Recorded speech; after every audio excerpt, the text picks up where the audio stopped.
सभी को नमस्कार। मैं Vimal Kumar Yadav, assistant professor political science, government college के यूट्यूब चैनल में आप सभी का स्वागत करता हूं।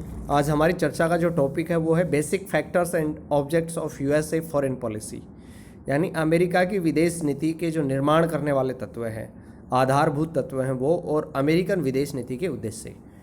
ये जो टॉपिक है कि बीए थर्ड ईयर और एमए प्रीवियस में भारतीय शासन एवं राजनीति अंतर्राष्ट्रीय राजनीति जो पुस्तक चलती है, अंतर्राष्ट्रीय संबंध जो पुस्तक चलती है, उसके सिलेबस का हिस्सा तो है ही। इसके अलावा जो विद्यार्थी विभिन्न प्रतियोगी परीक्षाओं की तैयारी कर रहे हैं उनके लिए भी ये समान रूप से उपयोगी है।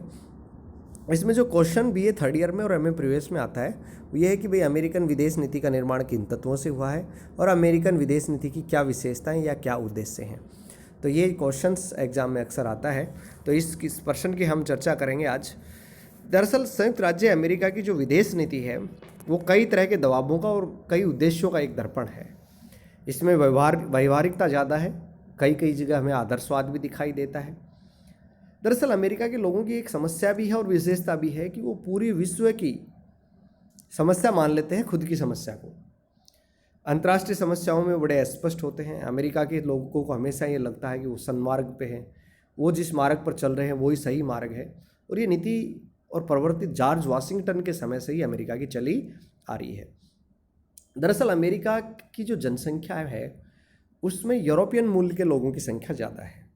वहाँ के जो मूल निवासी थे, जो निग्रोइड थे, जिनको अपन रेड इंडियंस कहते हैं या अमेरिकन इंडियंस कहते हैं, उनकी संख्या कम है और बाहर से आए हुए लोगों की संख्या वहाँ ज़्यादा हो गई है, खासकर यूरोप से आए हुए लोगों की।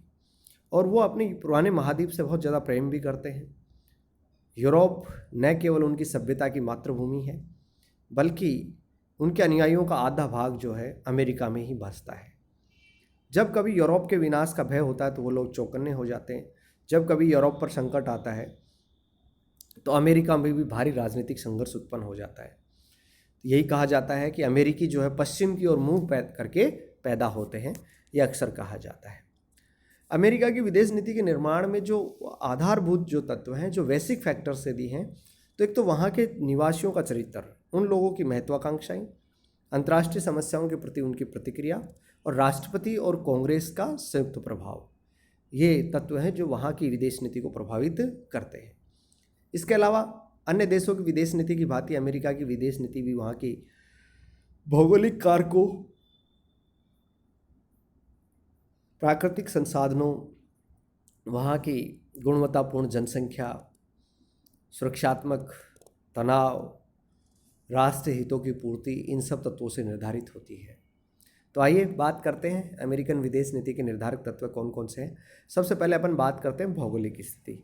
दरअसल अमेरिका जो है वो अटलांटिक महासागर के पश्चिम में स्थित है और प्रशांत महासागर के पूर्व में स्थित है। एक बार एक फ्रेंच राजदूत ने कहा था कि अमेरिका एक भाग्यशाली देश है कि इसके उत्तर और दक्षिण में तो निर्बल पड़ोसी बसते हैं, जैसे ऊपर की तरफ कनाडा है, नीचे मैक्सिको है, वो इतने शक्तिशाली राष्ट्र नहीं है जितना अमेरिका है। दूसरा, पूर्व और पश्चिम में समुंदर फैला हुआ है, यानी मछलियाँ हैं। तो सुरक्षा की लिहाज से अमेरिका जो है उसकी भौगोलिक स्थिति बड़ी महत्वपूर्ण है। अमेरिका जो है समुद्र में स्थित है, तो उसकी जो भौगोलिक स्थिति है वो दूसरे देशों से उसे सुरक्षा प्रदान करती है।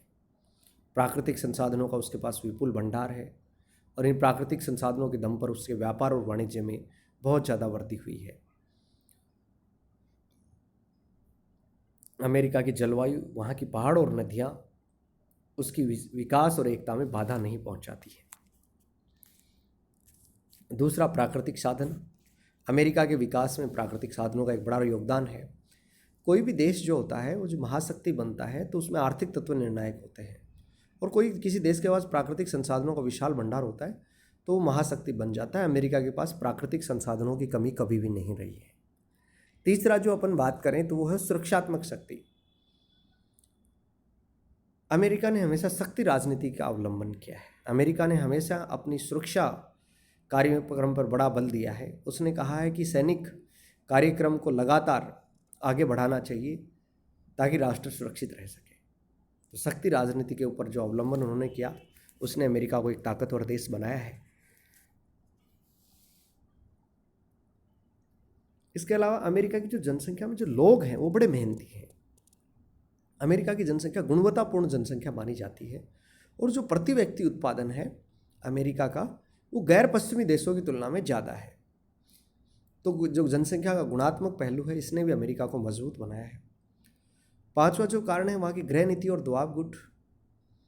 अमेरिका के अंदर अनेक प्रकार के दबाव गुट सक्रिय हैं और कई बार तो वहाँ की कार्यपालिका और यहाँ तक कि कांग्रेस भी अपने गृह दबावों का सामना करती है, उनको दरकिनार नहीं कर पाती। जैसे इजराइल और अरब संघर्ष में अमेरिका ने इजराइल का समर्थन किया वहाँ, क्योंकि अमेरिका की जनसंख्या में यहूदी रहते हैं और यहूदियों के दबाव के कारण उन्होंने इजराइल का समर्थन किया। तो वहाँ की जो गृह नीति है और दबाव गुट है वो अमेरिका की विदेश नीति पर प्रभाव डालते हैं। संवैधानिक बंधन भी है, जैसे अमेरिका का राष्ट्रपति मनमाने तरीके से निर्णय नहीं ले सकता, उसे सीनेट को जवाब देना पड़ता है। उसके द्वारा जो युद्ध संधि समझौते और महत्वपूर्ण नियुक्तियाँ की जाती हैं उनका सीनेट से अनुमोदन होता है। अमेरिका के अंदर सुप्रीम कोर्ट जो है, संघीय न्यायालय जो है, फेडरल कोर्ट, वो बड़ा प्रभावशाली है। वहाँ का संविधान जो है उसका बंधन में भी सरकार के हाथों पर होता है। तो विदेश नीति के निर्धारण में संवैधानिक बंधनों का भी योगदान रहता है। इसके अलावा दलगत सहयोग वाली का भी एक बड़ा मुद्दा है। कई बार क्या होता है कि राष्ट्रपति जिस पार्टी का होता है उस पार्टी को कांग्रेस में बहुमत नहीं मिलता, तो विदेश नीति के संदर्भ में बाधाएं उत्पन्न हो जाती हैं। जैसा कि मैं आपको बताऊं, जो राष्ट्रपति बिल क्लिंटन थे तो सीटीबीटी जो संबंधी मामला था, सीटीबीटी वाला जो समझौता था, तो उसका सीनेट ने अनुमोदन नहीं किया। 48 के मुकाबले 51 मतों से सीनेट ने उसे अस्वीकार कर दिया। राष्ट्रपति बिल क्लिंटन ने खूब अपील की कि सीनेट इसे स्वीकार कर ले, लेकिन सीनेट ने इसे स्वीकार नहीं किया। तो ये सारी चीज़ें, वहाँ भौगोलिक स्थिति, वहाँ के प्राकृतिक संसाधन, वहाँ की जनसंख्या की गुणवत्ता, वहाँ की दलगत स्थिति, वहाँ के संवैधानिक बंधन, वहाँ की गृह नीतियाँ, दबाव गुट, ये सारी की सारी चीज़ें अमेरिका की विदेश नीति को प्रभावित करती हैं। अब अमेरिकन विदेश नीति के उद्देश्य क्या हैं? अगर हम उद्देश्यों की बात करें तो अमेरिका की विदेश नीति का सबसे प्रमुख लक्ष्य है राष्ट्रीय सुरक्षा। उसकी राष्ट्रीय सुरक्षा पर किसी प्रकार की आंच नहीं आए, इसीलिए उसने साम्यवाद के अवरोधन की नीति अपनाई। उसके द्वारा यूरोप, एशिया और अफ्रीका में शक्ति संतुलन बनाए रखने का प्रयास किया। यूरोप में पश्चिम जर्मनी का समर्थन जो किया गया, इसके अलावा एशिया में जापान और पाकिस्तान का जो समर्थन अमेरिका के द्वारा किया गया, तो उसके पीछे शक्ति संतुलन बनाए रखने की नीति थी। क्योंकि उस समय जो सबसे बड़ा सुरक्षा को खतरा था अमेरिका को, वो खतरा था साम्यवादी गुटों से, खासकर सोवियत संघ से। तो उसके विरुद्ध में उसने शक्ति संतुलन बनाए रखने के लिए अपने सुरक्षा तत्वों को ध्यान में रखकर विदेश नीति का संचालन किया। जनतंत्र की रक्षा, अमेरिका स्वयं को जनतंत्र का रक्षक घोषित करता है। वो कहता है कि हम जनतंत्र के सबसे बड़े समर्थक हैं। और दूसरे विश्व युद्ध के समय रूजवेल्ट ने जो अटलांटिक चार्टर की घोषणा ब्रिटिश प्रधानमंत्री चर्चिल के साथ की थी अटलांटिक महासागर में जहाज़ पे, तो उसने कहा था कि संसार में हम 4 प्रकार की स्वतंत्रताएं स्थापित करना चाहते हैं। भाषण की स्वतंत्रता, धर्म की स्वतंत्रता, अभाव से स्वतंत्रता और भय से स्वतंत्रता। यानी धर्म, अभाव, भय और भाषण की स्वतंत्रता की जो उसने बात की, तो उसने कहा कि हिटलर को हम नष्ट कर देंगे और विश्व में स्वतंत्रता को बरकरार रखेंगे, लोकतंत्र को बरकरार रखेंगे। तीसरा, अमेरिकन विदेश नीति का उद्देश्य रहा है साम्यवाद का अवरोधन करना। दरअसल द्वितीय विश्व युद्ध के बाद में दो महाशक्तियाँ उभरी थी, एक सोवियत संघ, दूसरा अमेरिका। अमेरिका विश्व पर अपनी प्रभुत्व स्थापित करना चाहता था, तो सोवियत संघ भी अपना विस्तार करना चाहता था। तो अमेरिकन विदेश नीति का एकमात्र मकसद था साम्यवाद को रोका जाए, खासकर सोवियत संघ को रोका जाए। तो उसने जितना भी विदेश नीति का संचालन किया वो साम्यवाद के अवरोधन को ध्यान में रखते हुए किया। 1945 से लेकर 1991 तक अमेरिकन विदेश नीति का सबसे प्रमुख उद्देश्य था साम्यवाद के बढ़ते प्रभाव को रोकना, सोवियत संघ के बढ़ते प्रभाव को रोकना। इसके अलावा कई बार अमेरिकन विदेश नीति के निर्माताओं को ये लगा कि कहीं तीसरे विश्व युद्ध का संकट नहीं खड़ा हो जाए, कहीं हालात इतने बदतर नहीं हो जाएं कि हाथ से निकल जाएं, तो तनाव भी कम करना चाहिए। तो तनाव कम करने के लिए इन्होंने आंशिक परमाणु परीक्षण संधि 1963, परमाणु अप्रसार संधि 1968, साल्ट फर्स्ट संधि और साल्ट सेकंड समझौते किए। इसके अलावा 1987 में INF संधि की, 1991 और 1993 में स्टार्ट संधियाँ की। तो ये दोनों महाशक्तियाँ सोवियत संघ ने और अमेरिका ने इसलिए हस्ताक्षर किए ताकि दोनों के मध्य तनाव को कम किया जा सके। अमेरिका अपनी विदेश नीति का एक प्रमुख उद्देश्य विश्व शांति स्थापित करना भी कहता है। जैसे डैलेस ने 1955 में कहा था कि हमारे विदेश नीति का व्यापक लक्ष्य संयुक्त राज्य अमेरिका के लोगों को शांति और स्वतंत्रता का सुख भोगने का अवसर प्रदान करना है। एक छठा इसका जो उद्देश्य है वो नई विश्व व्यवस्था का निर्माण करना। जैसा कि मैं आपको बताऊं कि जब 1991 में सोवियत संघ का पतन हो गया और दुनिया में एकमात्र महाशक्ति संयुक्त राज्य अमेरिका बचा, तो उस समय अमेरिका ने एक ध्रुवीय विश्व में संयुक्त राज्य अमेरिका की केंद्रीय भूमिका की घोषणा की। उसने कहा, सीनियर बुश ने, कि अमेरिका अब दुनिया में पुलिसमैन की भूमिका निभाएगा और एक नई विश्व व्यवस्था का निर्माण करेगा।